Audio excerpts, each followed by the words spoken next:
depois iremos para a meditação. Oremos. Senhor nosso Deus e Pai querido, muito obrigado, ó Pai, pela Tua graça em nossas vidas. Te agradecemos pelo privilégio que nos deu de podermos Te louvar e pedimos agora, ó Pai, pela meditação em Tua Santa Palavra, que possamos ser edificados e transformados por ela para a glória do Teu santo nome. Pois oramos agradecidos em nome do Teu Filho amado, nosso Senhor e Salvador Jesus Cristo. Amém. Bem, irmãos, hoje nós vamos estudar Mateus capítulo 9 e verso 13.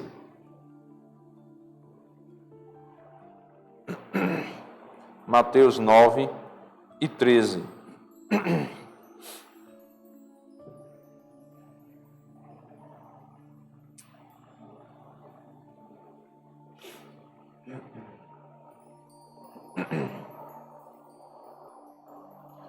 Mateus 9 e 13.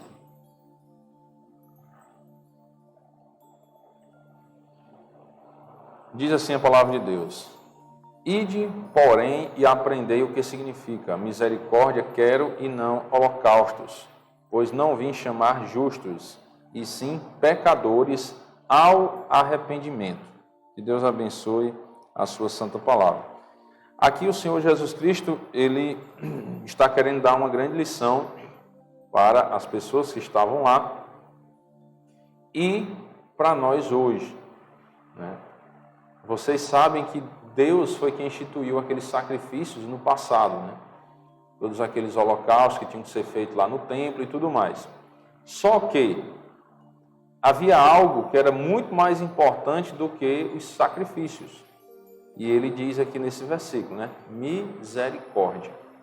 Então, a misericórdia é muito mais importante do que os sacrifícios, do que aquilo que nós oferecemos a Deus no sentido material, certo? E quando eu falo no sentido material, não estou falando somente da parte financeira. Estou falando também da parte do nosso tempo. Por quê? Às vezes, irmãos, nós nos conformamos muito em simplesmente vir à igreja, achando que, não, eu estou indo à igreja, eu estou fazendo meu papel de crente. Já é o suficiente. Todo domingo eu estou lá na igreja, eu não falto nenhum, né? Então, já estou cumprindo o meu papel, a minha responsabilidade de crente. E Deus está dizendo, não é só isso. Observe que eu vou tentar deixar bem claro para a gente separar as coisas. Em que sentido? Eu não estou falando de salvação hoje, certo? Não estou falando de salvação. Por quê? As nossas obras, a nossa vida para com Deus, o que nós fazemos no nosso dia a dia, não tem nada a ver com a nossa salvação. No sentido de nos salvar, de nos ajudar a ser salvos, certo? Para ficar bem claro. Salvação é por meio da fé numa pessoa, que é o Senhor Jesus Cristo. Então, não são por obras, não é por nosso próprio mérito, não vamos nos esforçar para encontrar a salvação. Não é assim. Já aprendemos que a salvação é pela fé em Jesus Cristo e é de graça. É um favor que nós não merecemos. E Ele nos dá gratuitamente por meio da fé. E até a fé vem dele também, né? Vem pelo ouvir pela pregação da palavra de Cristo. Ele nos dá a fé salvadora, nós cremos e somos salvos. Tudo bem? Para não confundir as coisas, achar que eu estou hoje pregando que a salvação é pelas obras. Negativo. Então, só para deixar isso bem claro. Agora, vamos para a nossa vida cristã, certo? Que esse versículo vai trazer um confrontamento para a nossa vida cristã. Porque nós já cremos no Senhor Jesus Cristo, certo? Estou colocando aqui uma situação para quem já creu em Cristo.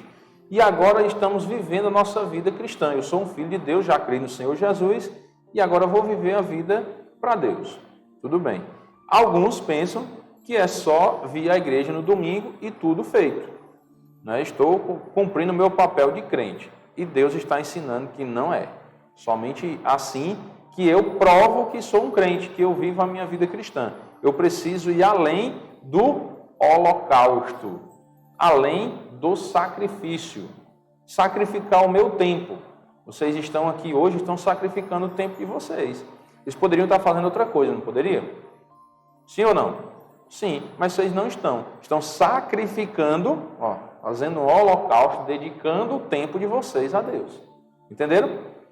Tudo bem. Mas não é só isso, isso não é suficiente.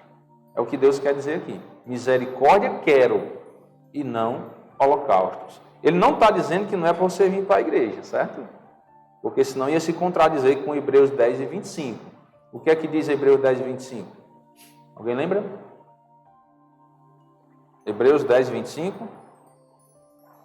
Não deixemos de congregar-nos, como é costume de alguns, certo? Então não confunda que quando Deus diz lá, misericórdia quero e não holocausto, Ele não está dizendo que você não precisa ir à igreja. Ele não está dizendo isso. Ele está dizendo que a igreja é sim importante. Quem foi que estabeleceu que as pessoas devem ir à igreja? Foi invenção do homem ou foi de Deus? Foi Deus, certo? A igreja é o corpo de Cristo. Então precisamos congregar, estar juntos. Ó. Não deixemos de congregarmos. Foi Deus quem estabeleceu a congregação, a igreja. Mas nós temos de entender que somente a igreja não basta para sermos crentes, no sentido de demonstrar a nossa vida cristã, certo? Precisamos da misericórdia. Irmão, você arrodeou, né? Não entendi nada. Tá bom, vou tentar ser mais prático. Você vem à igreja no domingo à noite, prestou o culto a Deus, não vou dizer nem que você assistiu o culto não, viu? Que ainda é pior, só assistir.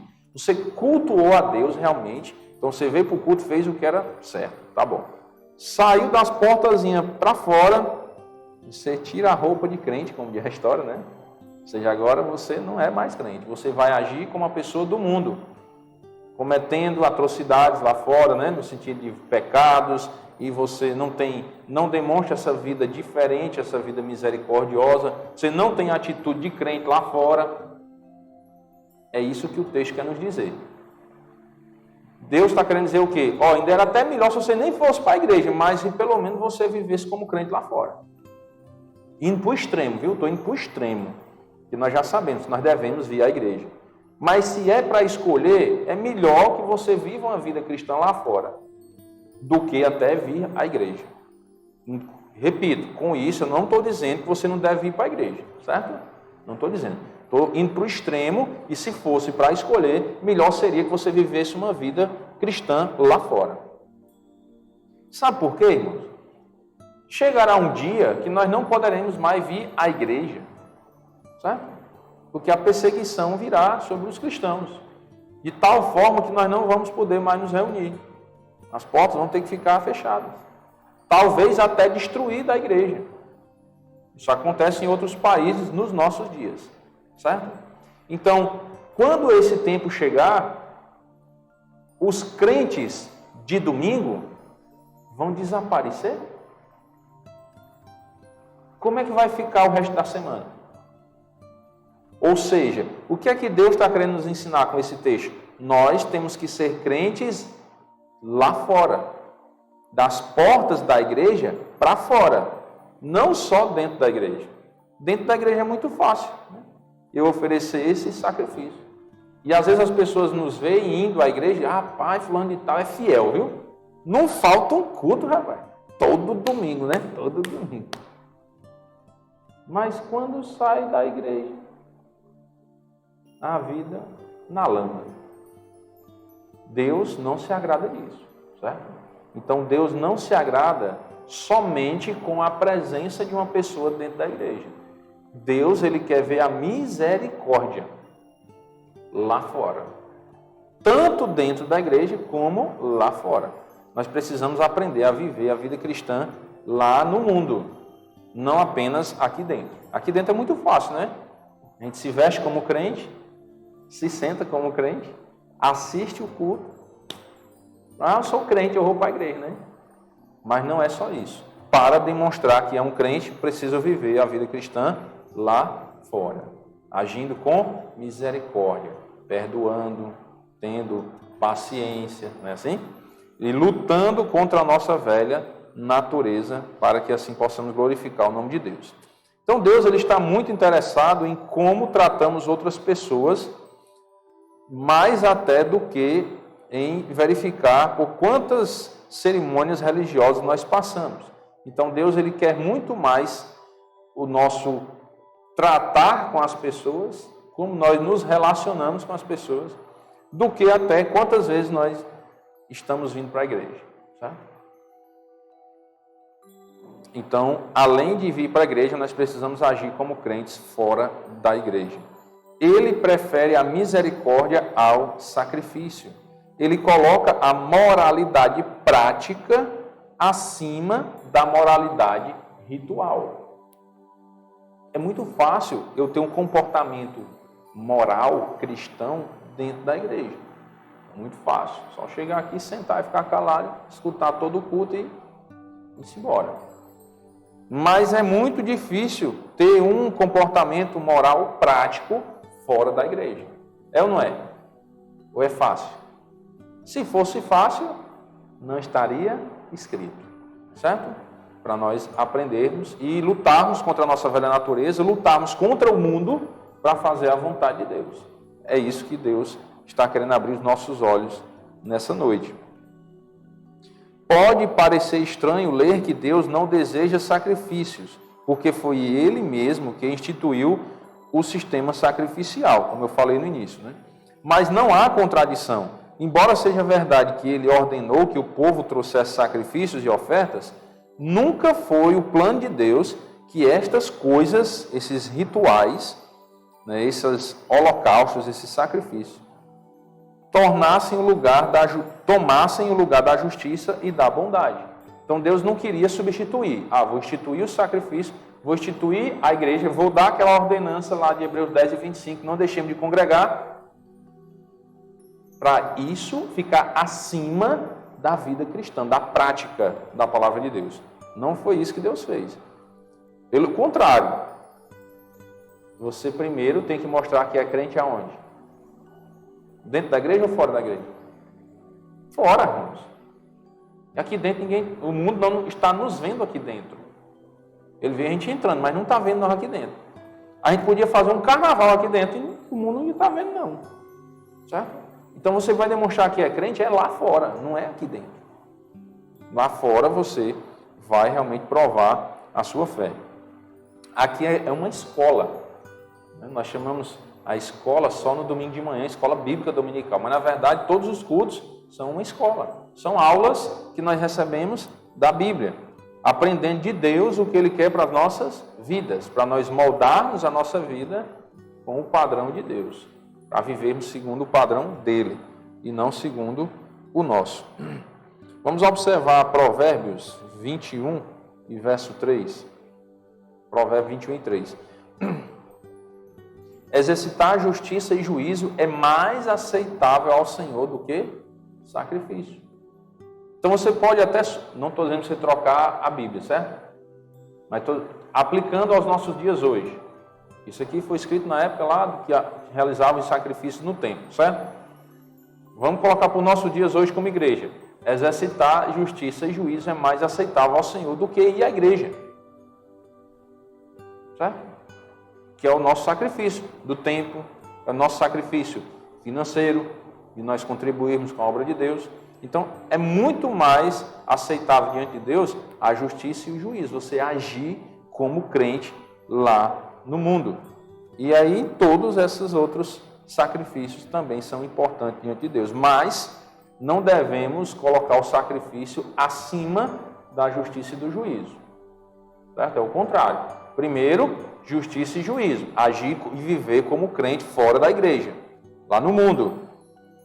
E depois, o sacrifício. Certo? Colocar cada coisa no seu lugar. Os profetas do Antigo Testamento repreendiam severamente as pessoas que observavam todos os rituais corretos, mas enganavam e oprimiam seus vizinhos. Isaías lhes disse que Deus estava farto de suas ofertas queimadas e festas religiosas, enquanto eles oprimiam os órfãos e as viúvas. Observe isso, Isaías capítulo 1 e verso 10. Isaías 1 e 10. ouvi a palavra do Senhor, vós, príncipes de Sodoma, prestai ouvidos à lei do nosso Deus, vós, povo de Gomorra. De que me serve a mim, ó, Deus está falando ao povo, de que me serve a mim a multidão de vossos sacrifícios? Diz o Senhor. Estou farto, cansado disso, né? Dos holocaustos de carneiros e da gordura de animais cevados, e não me agrado do sangue de novilhos, nem de cordeiros, nem de bodes. Então Deus estava cansado daquele faz de conta religioso. O povo demonstrando os seus sacrifícios, fazendo ali na presença do povo aqueles holocaustos, como se aquilo fosse suficiente para Deus, como se Deus se agradasse só daquilo. Não estou dizendo que Deus não se agradava dos sacrifícios, mas Ele não se agrada só daquilo. Tem que ter algo antes. Vocês lembram que eu já falei para vocês que para você servir a Deus, primeiro você tem que se consagrar a Deus? Então não adianta nada você só servir a Deus se você não tem consagração, se não tem vida cristã, se você não tem dedicação a Deus. Não adianta. Então o que é que Deus quer? Primeiro, uma vida consagrada a Ele. E onde é que você consegue provar melhor que realmente é consagrado a Deus? Na igreja ou no mundo? No mundo, irmãos. Repito, na igreja é muito fácil ser crente. Nós temos que provar que somos crentes lá fora, diante das tribulações, das tentações, das adversidades da vida. Aí nós temos que provar que somos crentes lá fora, para depois conseguirmos realmente servir a Deus de uma maneira que agrade a Ele. Porque você observa, o povo de Israel estava agradando a Deus no sentido dos sacrifícios, de ir ao templo, realizar os sacrifícios, os holocaustos e tal, do jeito que Deus mandava, mas não tinha uma vida consagrada. E Deus se agradou da vida deles? Não, porque os sacrifícios não são suficientes para agradar a Deus. Então, só vir à igreja sem santificação, sem vida consagrada, não agrada a Deus. Versículo 12. Quando vindes para comparecer perante mim, quem vos requereu o só pisardes os meus átrios? Isso é suficiente vocês pisar aqui dentro? Não. Não continueis a trazer ofertas vãs. Se você vem para a igreja, não tem consagração a Deus. Se você dá o dízimo, dá ofertas, mas você não tem consagração a Deus, Deus disse que essas suas ofertas são vãs. Não tem valor, irmãos. Não tem valor. Então você precisa se consagrar a Deus para que Deus aceite os seus sacrifícios. Tanto de tempo para vir à igreja, quanto na questão financeira. De você dar o dízimo, de você dar ofertas. Deus só recebe se você está com a vida consagrada a Deus. Quando você dá o dízimo e as ofertas de maneira correta, primeiro tendo a vida consagrada a Deus, Deus promete te abençoar, sim ou não? Sim, né? Ele promete te abençoar. Se você dá os dízimos e as ofertas sem ter uma vida consagrada a Deus, Deus vai te abençoar? Não, não. E às vezes você fica naquela coisa, como é que pode? Eu sou dizimista, eu vou para a igreja, não falta um culto, eu sou dizimista e na minha vida não sai do canto. Por que é, irmão? Será que é porque Deus, Ele falha? Ele não cumpre as suas promessas? Não, irmãos. É porque Ele não recebeu esse seu sacrifício. Esse seu sacrifício não subiu a Ele como aroma suave. Então Ele não vai recompensar. Entendeu? Então você precisa primeiro se consagrar a Deus para que Deus aceite o seu sacrifício. Não continueis a trazer ofertas vãs. Ele até diz assim, pare, não traga as suas ofertas à igreja se você não tem vida consagrada a Deus. Não traga. O que é vão, ele não recebe. O incenso é para mim abominação. E também as festas da lua nova, os sábados e a convocação das congregações. Não posso suportar iniquidade associada ao ajuntamento solene. Então, se ajunta solenemente na igreja, faz todos os sacrifícios e rituais da igreja e tal, beleza. Mas vive uma vida de pecado. Quando eu digo uma vida de pecado, irmãos, que Deus não se agrada desse ajuntamento solene, juntamente com essa vida de iniquidade, que ele não recebe as suas ofertas, seus sacrifícios, eu não estou dizendo que você tem que viver sem pecar, porque isso é impossível. Mas você tem que viver uma vida sem ter prazer no pecado. Você tem que viver uma vida fugindo do pecado.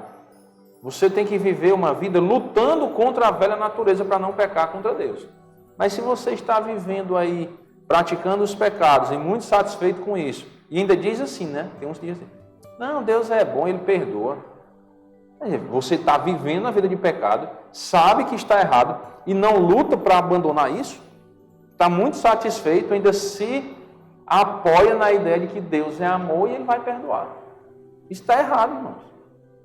Deus não se agrada disso. Nós não podemos nos conformar com este século.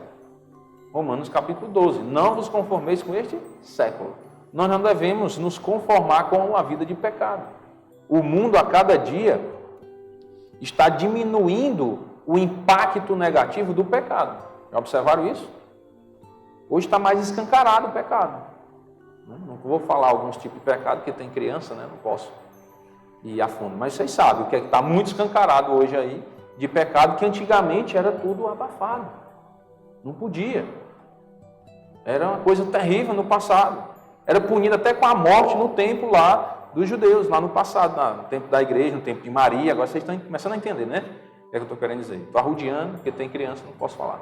Certo? Então, alguns tipos de pecado que eram punidos até com a morte antigamente, que na nossa própria lei do Brasil era condenado à prisão, hoje, à vontade, pode fazer à vontade, não tem problema não. Ou seja, o mundo está diminuindo o impacto negativo do pecado. E a igreja, infelizmente, muitas vezes está indo na onda. Não, isso não é tão errado não, né? Porque todo mundo está fazendo. Mas o mundo jaz no maligno. E nós não podemos ir na onda do mundo, porque o mundo está sendo influenciado pelo diabo. Então, muito cuidado, certo? Nós precisamos nos agarrar aos princípios bíblicos, porque eles são antigos, mas são atuais. Eles servem para a nossa vida hoje. Não é só no tempo lá do passado, não, certo? Quem vive uma vida cristã baseada na Bíblia não é antiquado, não. Pelo contrário, é muito mais do que atual, porque a Bíblia ela é escatológica. Sabe o que é escatologia? Trata de coisas futuras. Então, coisas que os homens nem sabem hoje, estão na Bíblia. Está lá. Então, você quer dizer que se nós seguirmos a Bíblia, nós somos antiquados? Somos não, irmãos. Nós somos mais que avançados. Nós estamos na frente da nossa geração. Porque nós sabemos de coisas futuras, que vão acontecer daqui a, no mínimo, 1000 anos. Sabiam disso? Que nós sabemos de coisas que vão acontecer daqui a, no mínimo, 1000 anos. Vocês não estão lembrando? O que é que vai acontecer depois do milênio? Satanás vai ser solto por pouco tempo para seduzir as nações e depois vai ser lançado lá na prisão do lago de fogo e enxofre, não é não? Que ele vai ficar preso durante os 1000 anos, durante o milênio. Quem é que sabe disso? Nem todo mundo sabe. E nós sabemos, porque seguimos a Bíblia. Então quer dizer que nós somos antiquados? Somos ultrapassados? Negativo, não caia nessa história não. Certo? Quem segue as Escrituras está mais do que atualizado. E está na frente da nossa geração, olha, muito tempo. Certo? Então, dê mais valor às Escrituras. Valorize mais a Bíblia. Esse é um dos grandes problemas dos crentes hoje. Eles não dão valor à Bíblia. Acham melhor os pensamentos filosóficos. Não, porque o filósofo não sei o que, um livro fulano de tal, é muito lido e muito interessante. Eu já tenho alertado a igreja, tenho cuidado com essas coisas interessantes, certo? Se você acha que é interessante aparecer um anjo aqui, pum. Vocês acham que é interessante? Você vê um anjo andando na rua, de repente aparece um anjo, pum. Ou uma pessoa que você está conversando lá, de repente ela se transforma num anjo. Você acha que isso é interessante? Sim ou não? Seja sincero. É interessante ou não? É muito interessante, irmãos. Às vezes eu faço as perguntas e o irmão fica com medo de responder, né? É muito interessante você ver uma pessoa se transformando num anjo. Você sabe quem tem poder para se transformar num anjo? Satanás. Ele pode se transformar num anjo de luz. E aí você vai dar crédito se Satanás aparecer e transformar num anjo de luz? Cuidado, viu? Por isso que eu tenho alertado, cuidado com as coisas interessantes. Porque é assim que o diabo vai enganar muitos, com coisas interessantes. Mas nós já devemos estar vacinados contra essas coisas interessantes. Vacinados com a Bíblia, que é o nosso antídoto espiritual, né? Para não cair nessa cilada do inimigo. Senão a gente vai achar tudo que é interessante, eu vou sobrepor a Bíblia. Cuidado. Certo? Então dê mais valor às Escrituras. Não esqueça disso. Valorize mais a Bíblia. E deixe esse negócio de ser levado pela onda das coisas interessantes que acontecem por aí. Porque senão o diabo pode lhe enganar. Porque ele pode se transformar em anjo de luz. Então não continueis a trazer ofertas vãs. O incenso é para mim abominação. E também as festas da lua nova, os sábados, até aquele negócio dos sábados, você consagrar um dia e tal. Mas se você não tem vida consagrada a Deus no dia a dia, tudo isso é vão diante de Deus, certo? E a convocação das congregações. Não posso suportar a iniquidade associada ao juntamento solene. Versículo 14. As vossas festas da lua nova e as vossas solenidades, a minha alma as aborrece. Já me são pesadas. Estou cansado de as sofrer. É um sofrimento para Deus, ó. Certo? Se você oferece holocausto, faz festas para Deus, mas lá fora você não tem vida com Deus. Pelo que, quando estendeis as mãos, escondo de vós os olhos. Sim, quando multiplicais as vossas orações, não as ouço. Você sabe por que é que Deus não responde às nossas orações? Algumas vezes. Não estou dizendo que é sempre por causa do nosso pecado. Não estou dizendo isso, porque às vezes Deus não responde porque não é o melhor para nós também. Certo? Mas também Deus pode não responder porque estamos numa vida pecaminosa. Ele disse, olha, quando multiplicais as vossas orações, não as ouço, porque as vossas mãos estão cheias de sangue, cheias de pecado. Vocês estão vivendo uma vida pecaminosa e querem orar e quer que eu atenda? Negativo. Isso era o recado que Deus estava dando ao povo de Israel naquele tempo. Certo? E devemos tomar esse recado para nós, irmãos, para ficarmos atentos. Se Deus deu esse recado para o povo escolhido dele, que era o povo judeu, será que esse recado não serve para nós hoje também? Aqui é um alerta que Deus está dando. Eu não vou receber seu sacrifício, não vou responder suas orações, se você vive na vida de pecado. Não vou. Deus está dizendo. Então, quem quiser acreditar, acredite. Eu creio que isso aqui é verdade. Então, se você quer ter as suas orações respondidas, se consagre a Deus, que aí Ele vai atender, da forma que Ele quer, né? Sim, ou não, ou espere. São as 3 formas que Ele responde a oração. Né? Lavai-vos, purificai-vos, tirai a maldade de vossos atos de diante dos meus olhos, cessai de fazer o mal. Pare com isso. Deus está dizendo. Aprendei a fazer o bem, atendei à justiça, repreendei ao opressor, defendei o direito do órfão, pleiteai a causa das viúvas. Então faça o que é certo. Não viva aí só de rituais religiosos. Amós disse ao povo para parar com suas festas religiosas, porque Deus continuaria odiando estes rituais até que a justiça e a misericórdia fluíssem como uma chuva torrencial. Livro de Amós. Amós capítulo 5, verso 21. Amós 5 e 21. Para quem quer encontrar na Bíblia aí, fica depois do livro de Isaías, né? Você vai para Salmo, Provérbio, Eclesiastes, Cântico dos Cânticos, Isaías, Jeremias, Lamentações, Ezequiel, Daniel, Oséias, Joel, Amós, certo? Os profetas menores. Depois de Salmos e antes do Novo Testamento, tá bom? Amós capítulo 5, verso 21, diz, aborreço, desprezo as vossas festas e com as vossas assembleias solenes, não tenho nenhum prazer. Então, olha, estavam fazendo todos os rituais ali para Deus e tudo, mas Deus não tinha prazer naquilo. Por quê que Ele não tinha prazer? Porque viviam uma vida de pecado. E satisfeitos com o pecado, né? Lembrem do que eu disse. Não estou dizendo que Deus está exigindo de nós uma vida 100% sem pecado. Porque aí seria injusto da parte dele, porque Ele sabe que nós somos pecadores e não conseguimos viver nesse mundo sem pecar. Mas nós não podemos ter prazer no pecado. estar conformados em viver o pecado e pecar mais e tranquilo. Não, Deus vai me perdoar porque Ele é bom. Não é assim. Deus quer que nós aborreçamos o pecado, nós fujamos do pecado. Ele diz, fazei morrer a vossa natureza terrena. Então temos que fugir do pecado, correr. Vamos pecar? Vamos, mas não devemos estar satisfeitos em pecar. E ainda que me ofereçais holocaustos e vossas ofertas de manjares. Não me agradarei deles. Ainda que vocês façam isso, eu não vou me agradar. Nem atentarei para as ofertas pacíficas de vossos animais cevados. Então vocês vão fazer essas oferendas aí, sacrifício, mas não vou me agradar disso. Afasta de mim o estrépito dos teus cânticos, porque não ouvirei as melodias das tuas liras. Nem os cânticos ele vai receber. Antes corra o juízo como as águas, e a justiça como o ribeiro perene. O que é que ele quer? Juízo, justiça. Ele quer uma vida justa. É isso que ele quer de nós. Ele diz, se você não viver essa vida de juízo e de justiça, não vou receber os seus cânticos, não vou receber suas ofertas, não vou receber os seus cultos. Não vou. Ele está dando esse recado, certo? Ele usava os profetas para proclamar isso ao povo. Nós precisamos estar atentos. Se ele falou isso para o povo de Israel naquele tempo, será que não serve para a igreja hoje? Ou será que Deus não se importa mais com o pecado da igreja hoje?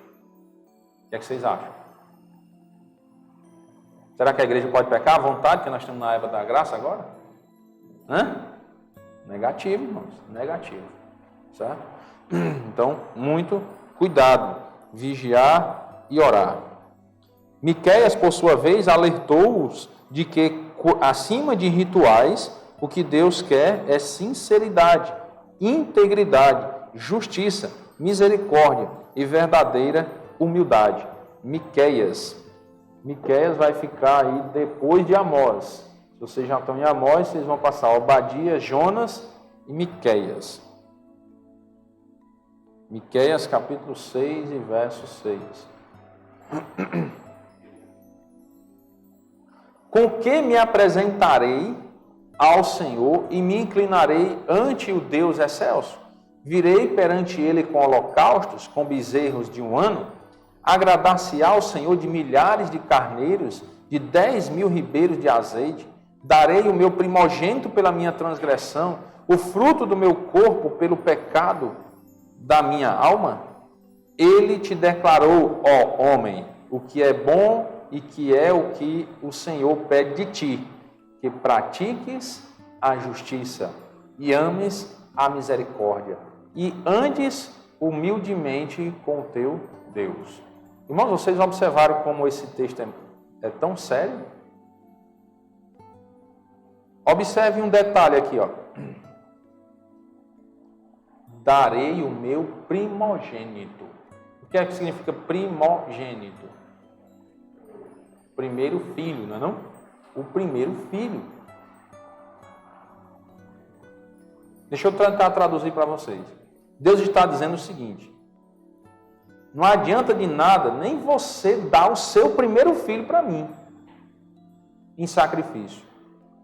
Se você sacrificar o seu primeiro filho para mim, mas se você não viver uma vida justa, uma vida de amor, de misericórdia, de humildade, não vai servir.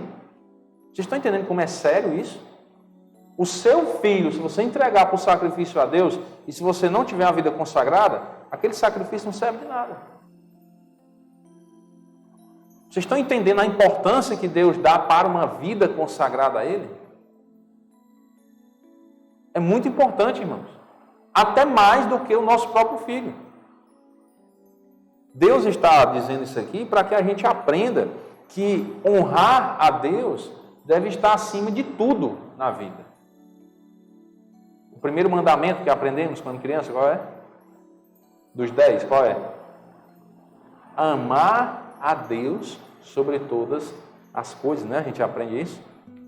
Lá em Êxodo 20, nós lemos de manhã, diz o que? Não terás outros deuses diante de mim. Então nós precisamos colocar Deus acima de tudo. até mesmo da nossa família, se for preciso. Não estou dizendo que nós vamos desprezar a família para servir a Deus, não, viu? Não estou dizendo isso. Eu estou dizendo que, se a nossa família nos colocar em xeque, disser assim, olha, ou você vai parar de servir a Deus, ou nós vamos lhe deserdar.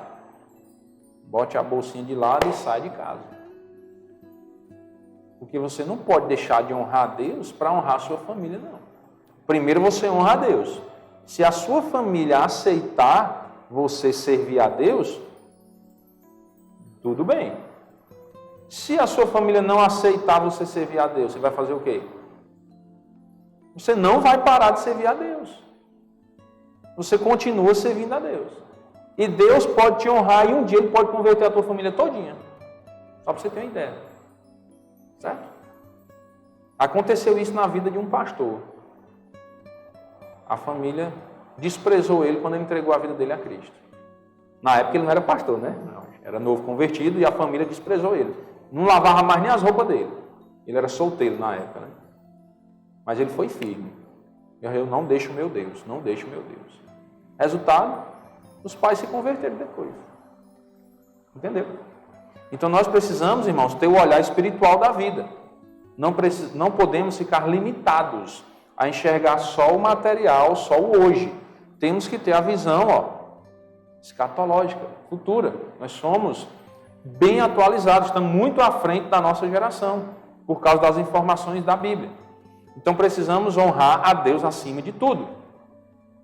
E Deus vai nos honrar, porque Ele diz, aos que me honram, honrarei. E aos que me desonram, serão desmerecidos. Então, opte, escolha honrar a Deus, acima de tudo, até da sua família, se for preciso. Honre a Deus, fique com Ele, que Ele vai te abençoar. Ele vai te honrar, Ele vai recompensar a sua escolha de colocar Ele acima de tudo. Amém? Vamos orar. Senhor nosso Deus e Pai querido, muito obrigado, ó Pai, pela Tua graça e a Tua misericórdia em nossas vidas. Pedimos perdão por todos os nossos pecados, ó Pai. Sabemos que essa mensagem, às vezes, pode não ser muito bem aceita por todos, mas é a Tua palavra, é o que o Senhor quer nos ensinar. Alguns podem até rejeitar, como alguns rejeitaram no passado, quando os profetas falavam a Tua palavra, a Tua mensagem.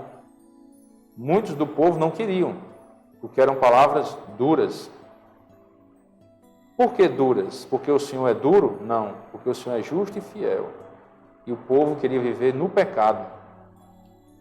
E assim, ó Pai, hoje também alguns não querem honrar o Teu nome, preferem viver no pecado. Por isso que a mensagem se torna às vezes dura, porque bate de frente com a vida de pecado. Pedimos as Tuas misericórdias, ó Pai, para que tenhamos hoje, todos aqui presentes, um coração quebrantado, para receber a Tua palavra com alegria, sabendo que a Tua mensagem para nós é para o nosso bem, para que possamos ter uma vida que glorifique o Teu nome e uma vida de glórias, para a glória do Senhor. Pedimos as bênçãos do Senhor, ó Pai, pelo restante da noite, pela semana, a vitória sobre o mal e sobre o pecado.